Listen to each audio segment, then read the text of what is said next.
Hello again, everybody. Atak is here by Atak Sportz for this Wednesday, May the 11th, 2016. I never make an attack line that's not on a Monday. But since I make an Atak Sportz on Monday because I went to the Ring of Honor New Japan event in Dearborn, which was awesome to review is on this channel. I didn't make an Atak Sportz that day, so here it is. A lot of things happened the last couple of days. A lot of news involving the WWE and also UFC. Let's start with UFC. I did watch their event this past Saturday with the big knockout from Alistair Overeem. And that fight and also the co-main were the best heavyweight fights I've seen in a while. I haven't seen a heavyweight fight that rule, because all heavyweight fights I've seen have sucked recently, but the heavyweight fights that took place at the,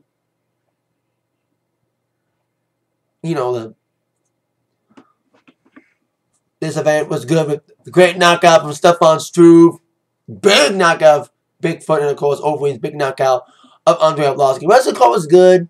Welterweight fight was decent. Great submission from Gunnar Nelson. Winners middleweight, it was decent. Like, it was a decent card all around. There was no really good fights, like the best fight, it's hard to say, but some great performances, especially from that Jermaine chick and that TKO, and that Benedict, she was dominant on that. And a chick boxing debut, no chance. Nikita, the heavyweight, was decent fight to the submission in the second round. And the only fight that went all 3 rounds was the strawweight Carolina Kowalkiewicz against Heather Jo Clark. Carolina was dominant in that fight. That's why I think she won that one. So besides the result of UFC happening, a lot of news about UFC being bought out. That UFC's up for sale.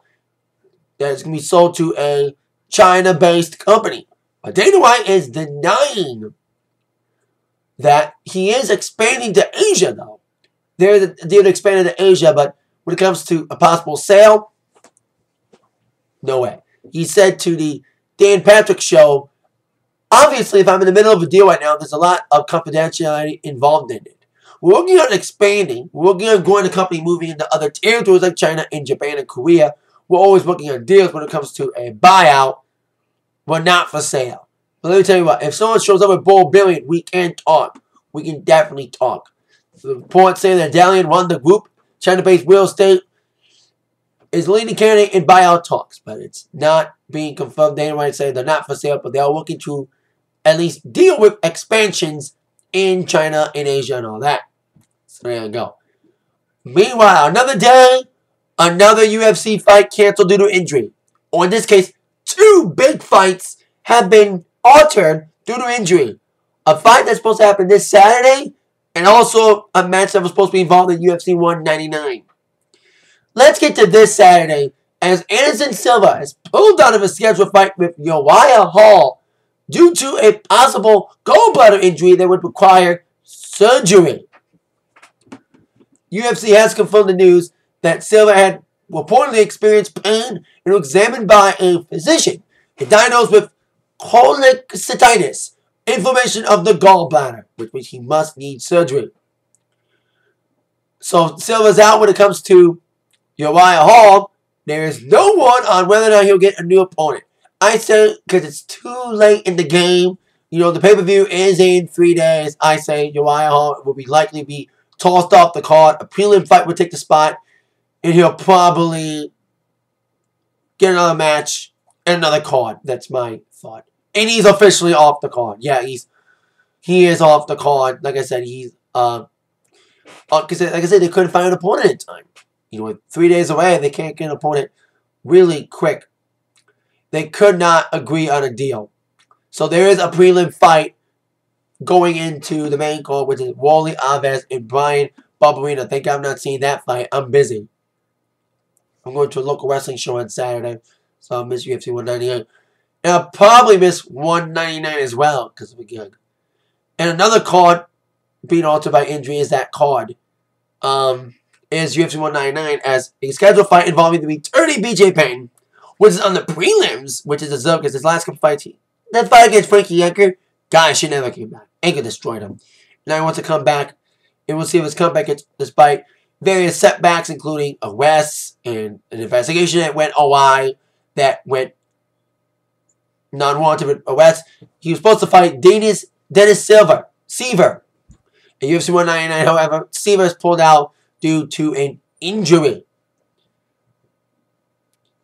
Now, when it comes to BJ Penn getting a new opponent, I think there's a chance. Because the injury came a little bit interesting in the game. Because that card ain't until June 4th. I'll definitely miss that card too because of injury. Not injury, because of DJing. But I bet you they'll probably get a new opponent for BJ. They probably will. Because they have time. They have a lot of time. So there you go. That's all the news involving UFC. UFC denying they're for sale. And 2 cards altered due to injury. Anderson Silva out of his match against Uriah Hall, which means Uriah Hall's out too because they couldn't find a replacement opponent in time. And BJ Penn needs a new opponent because Dennis Silva's out. He'll probably get one, I guess, because there's time. WWE. A lot of things happened the last couple of days with the WWE last couple of weeks. Releasing people. They just fired yesterday the Brooklyn Brawler, aka Lombardi.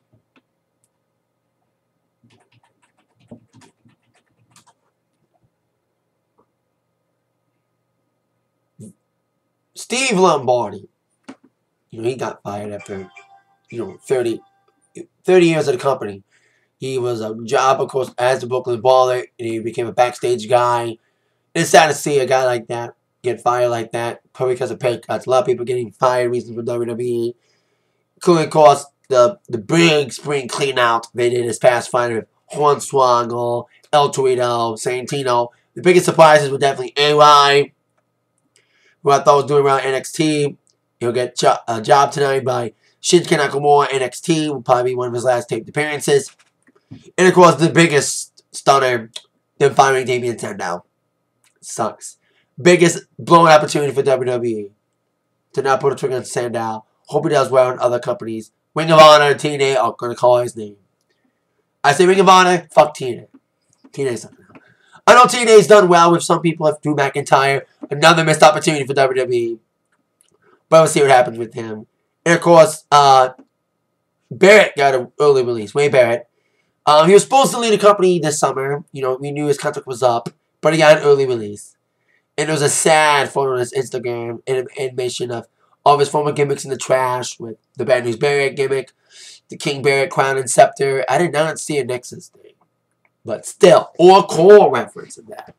But still, another opportunity wasted on such a great talent. Wade Barrett. A lot of injuries plagued him. With Sandow, a lot of missed opportunities when it comes to booking. After losing a scene, I thought it would rebound from that, and he never really recovered from cashing Money in the Bank and failing. Never really recovered. Sad that Cena did bury his ass. So there you go. That's my thoughts on the releases lately, because I haven't made a video in a while, so I had to make my comments on the current releases. I did watch Raw on Monday on DVR, because I was at, as mentioned, the Ring of Honor show. A lot of screwy endings. With a purpose, kind of, for the most part. Trying to sell the pay-per-view. Baron Corbin against Ziggler. Baron won, yeah. That should have won at Payback, but it was an okay little opener. Charlotte and Paige was not that bad of a match. It was a great women's match. We had a little more time. And we did have an interference. And with Flair coming out, despite the fact he was banned, but that distraction capitalized on Paige. A lot of distractions. With champs losing by distraction, with Paige beating Charlotte. New Day losing to the Dudley Boys after interference from the Raw Villains. The Challengers losing. Rusev lost to Sin Cara for some reason. They're trying to put out Rusev again. When he won that Battle Royal last week to get a number contendership against Kalisto, that was a good decision. Get Rusev back on track, but he lost to Sin Cara. Huge step backwards. When I saw it, I was like, damn, if they're trying to build Rusev up again, this ain't the right way to do it. Having him lose to fucking Sin Cara? Come on. Then also defeated Fandango. God, that storyline needs to fucking end. The Golden Truth storyline is dragged, overstayed as fucking welcome. It's like the BJ Whitmer story with Steve Corino, Ring of Honor, needs to die. They both need to die. Sami Zayn defeated The Miz in a decent, fun matchup. They got Sami Zayn in the Fatal 4-Way.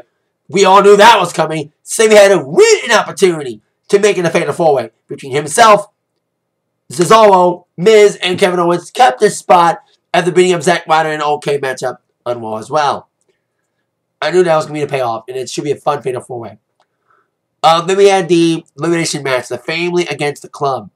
That's what they're calling themselves, the club, AJ, and Gallows and Anderson. And Gallows and Anderson should look more dominant, but they got eliminated quickly by the Usos, leaving AJ to go one-on-one with Reigns, which ended up being no contest, because I think AJ got DQ'd after he tried to beat up Reigns on the outside. And it was a teasing of a chair use. And AJ was trying to go for a Styles Clash, but he never got it, sadly. I hope he Styles Clashes the fuck out of Reigns. We also had a debut. Dana Brooks on the main roster now. After only being in NXT for a little bit, and then getting injured, and not appearing in NXT much besides a manager to Emma, it makes sense that she's in there with Emma. It would make an interesting situation. Especially with Emma's feud with Becky Lynch. Maybe they can make Sasha Banks in good use. Have a team up with Becky Lynch again against Emma and Dana. It's interesting to see Dana go up. But we've seen a lot of NXT people come up. Some too early, like Apollo Crews.